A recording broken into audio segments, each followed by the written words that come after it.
Assalamualaikum warahmatullahi wabarakatuh. Jumpa lagi di channel Kamar Gibah. Semoga kabar kalian sehat semua. Di video kali ini, teman dan saudara-saudara kita yang sedang merantau ingin mendengarkan lebih jelas cerita pengalaman Kang Andi saat mau dijadikan tumbal oleh saudara partnernya sendiri. Alhamdulillah Kang Andi mau menceritakan lebih jelas kronologi kejadian saat itu. Tapi dengan syarat menyamarkan nama pelaku dan tempatnya, meskipun pelakunya sudah pada meninggal. Oke, langsung saja. Siapin kopi Anda dan rokoknya. Simak baik-baik ceritanya. Dan jangan lupa subscribe, like, share. Dan jangan lupa nyalakan tombol notifikasinya agar tidak ketinggalan video-video berikutnya dari Kamar Gibah.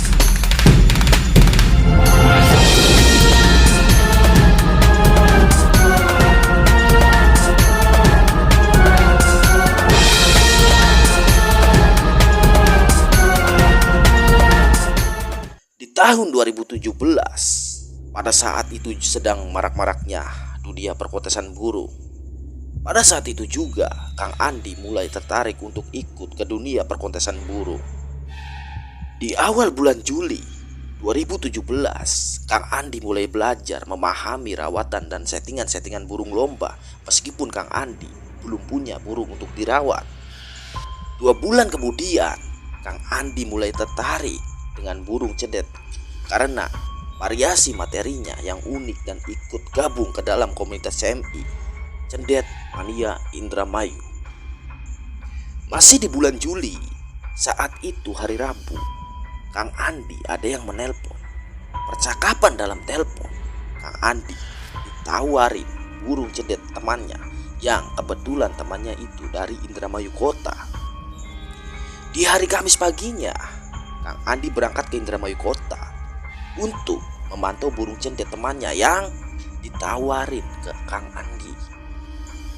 Sesampai di tempat rumah temannya, Kang Andi mulai menilai kelebihan dan kekurangan burung cendet yang akan dibelinya.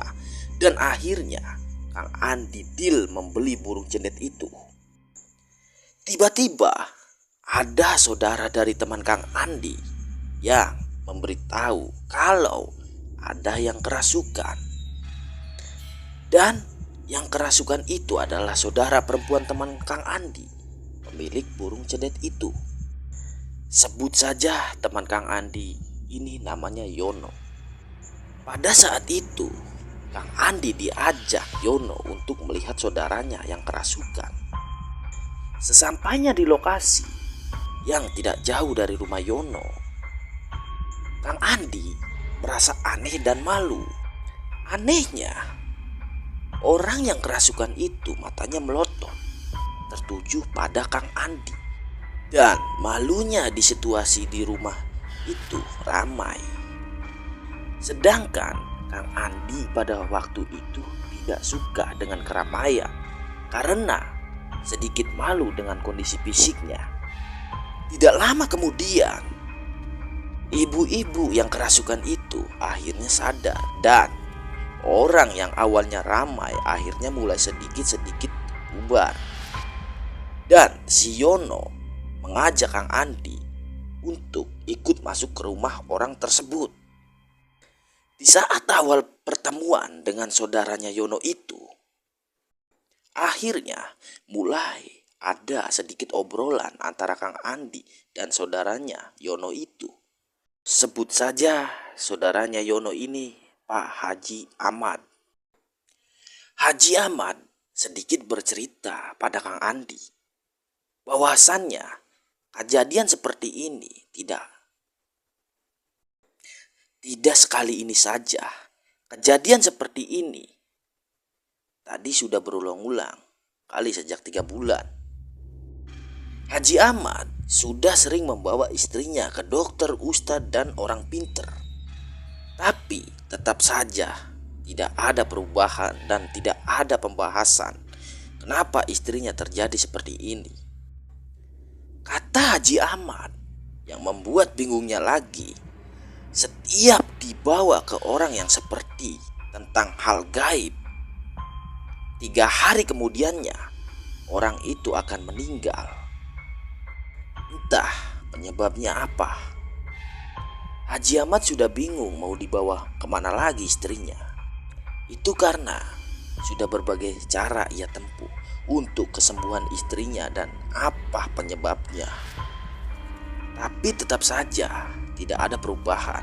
Yang ada selalu menimbulkan korban. Dan pengakuan Kang Andi pada saat itu antara sadar dan tidak sadar. Kang Andi meminta izin pada Haji Ahmad kalau malam nanti ingin berkunjung lagi ke sini untuk menengok istrinya Haji Ahmad. Dan Haji Ahmad dengan senang hati mengizinkannya dan bertanya asal Kang Andi dari mana. Tapi Kang Andi tidak memberitahu asalnya dari mana, karena nanti juga akan tahu sendiri dari ponakannya si Yono. Tidak terasa, selesai obrolan itu, waktu menunjukkan jam 2 sore dan Kang Andi pamit untuk pulang karena berjalanan dia pulang makan waktu untuk kurang lebih 3 jam. Karena Kang Andi pulang sambil membawa burung berserta sangkarnya, otomatis ia lebih hati-hati mengendari motornya. Sesampainya di rumah, Kang Andi sekitar jam 5 lewat. Selesai ngurus burung, mandi, terus Kang Andi sholat maghrib. Selesainya sholat, Kang Andi menyempatkan diri untuk istirahat sejenak dan cuaca di sore itu sedang gerimis. Tidak lama kemudian, Kang Andi dapat telepon dari Yono.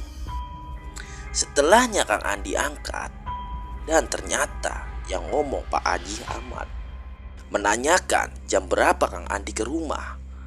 Kang Andi menjawab, selesai sholat isya sekitar jam setengah 8. Selesai percakapan itu, Kang Andi mencoba menghubungi temannya untuk menemani berangkat ke Indramayu Kota. Tapi tidak ada yang mau karena alasan cuaca yang sedang gerimis. Saat itu Kang Andi terpaksa berangkat sendiri. Meskipun cuaca sedang gerimis, padahal dalam hati Kang Andi masih bingung antara berangkat dan tidak. Cuma karena Kang Andi gak enak sama Haji Ahmad dan Yono, akhirnya memaksain untuk berangkat sendiri.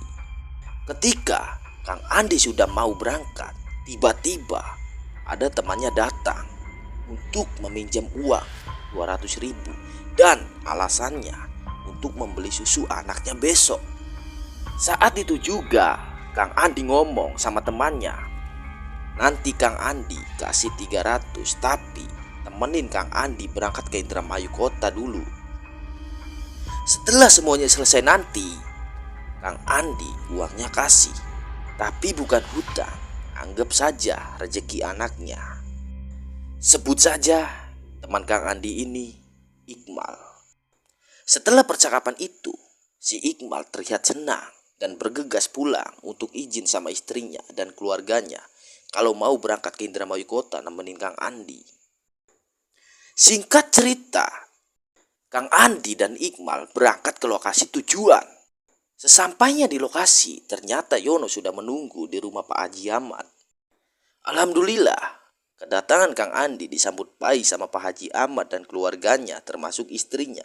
Istri Pak Haji Ahmad sangat sehat dan baik-baik saja.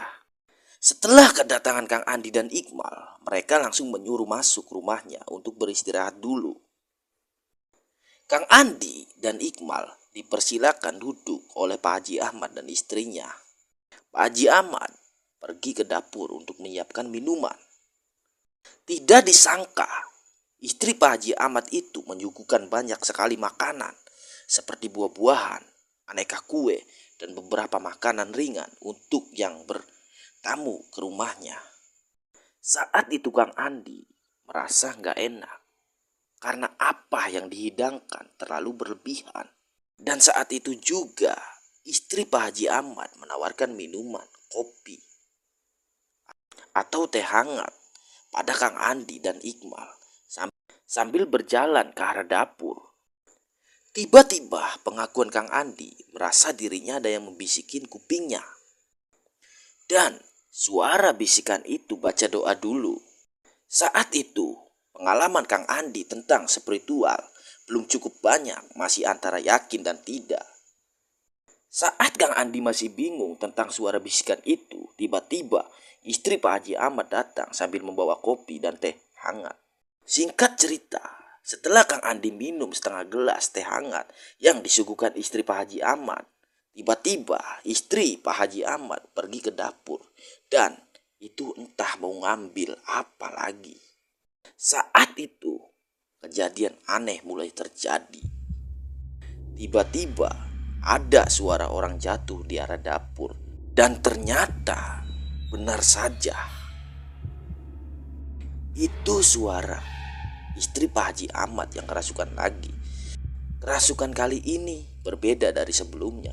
Awalnya Ula Masta, istri Pak Haji Ahmad, hitam semua dan kondisi badan pun kaku. Akhirnya istri Pak Haji Ahmad bareng-bareng dipindahkan ke dalam kamarnya.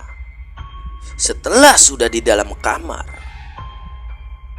tiba-tiba istri Pak Haji Ahmad bicara dengan nada keras dan nunjuk ke Kang Andi.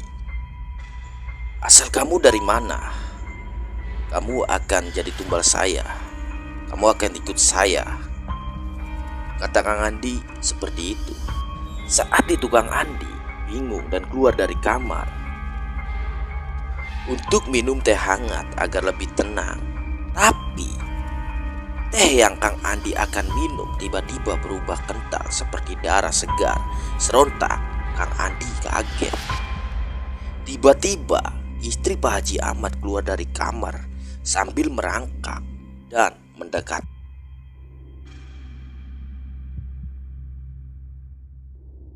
Setelah mereka sudah berhadapan-hadapan muka, istri Pak Haji Ahmad bicara lagi ke Kang Andi dengan nada sedikit tertawa. "Kamu bakal mati." Tiba-tiba lampu di ruang tamu itu meledak.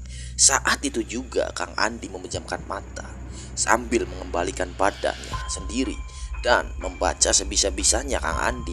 Setelah itu Kang Andi nyalain rokok dan berbalik badan, bertatap wajah lagi dengan istrinya Pak Haji Ahmad yang masih kerasukan. Tapi menurut pengakuan Iqmal, saat Kang Andi berbalik badan lagi menghadap istrinya Pak Haji Ahmad, istri Pak Haji Ahmad itu menundukkan kepalanya dan ekspresinya pun berubah menjadi getrek dan centil. Saat itulah awal mula terbongkarnya permasalahan. Sosok yang masuk ke badan istri Pak Haji Ahmad itu menceritakan semuanya, yang intinya istri Pak Haji Ahmad sudah melakukan perjanjian dengan sosok jin di lokasi keramat yang tidak jauh dari rumahnya selama 6 tahun tanpa mengetahui Pak Haji Ahmad dan anaknya. Dan juga kejadian matinya kedua pemuda yang kecelakaan di depan rumahnya, termasuk tumbalnya, karena dua pemuda itu awalnya minjem uang ke istrinya Pak Haji Ahmad. Ponakan, tetangga, dan temannya yang belum lama meninggal itu juga sama, sudah menjadi tumbal istrinya Pak Haji Ahmad. Singkat cerita, setelah sadarnya istri Pak Haji Ahmad, 2 jam kemudian Kang Andi dan Iqmal izin pamit pulang karena urusannya selesai. Kang Andi pulang sebenarnya tidak enak setelah terbongkarnya perjanjian istrinya Pak Haji Ahmad, karena setelah itu terjadian pertengkaran hebat antara Pak Haji Ahmad dan istrinya. Sebenarnya alasan Kang Andi pulang bukan itu saja. Kang Andi rasain perut perih dan panas setelah minum teh hangat itu. Sesampainya di rumah, benar saja Kang Andi muntah darah sampai harus dilarikan ke rumah sakit. Sampai-sampai Kang Andi dirawat selama 3 hari di rumah sakit. Singkat cerita, setengah bulan setelah kejadian itu, si Yono telepon dan memberi kabar bahwa istri Pak Haji Ahmad sudah meninggal 10 hari yang lalu. Dan kata Yono, kematiannya lumayan menggegerkan warga setempat karena kematiannya seperti orang duduk dan matanya seperti orang yang belum mati. Saat itu Kang Andi tidak bisa ngomong apa-apa karena di pikirannya yang ada, ini salah saya. Tapi Pak Haji Ahmad berterima kasih pada Kang Andi dan meminta maaf atas kejadiannya yang sudah terjadi. Cerita pun selesai. Terima kasih sudah menonton video-video kali ini di Kamar Gibah. Assalamualaikum warahmatullahi wabarakatuh.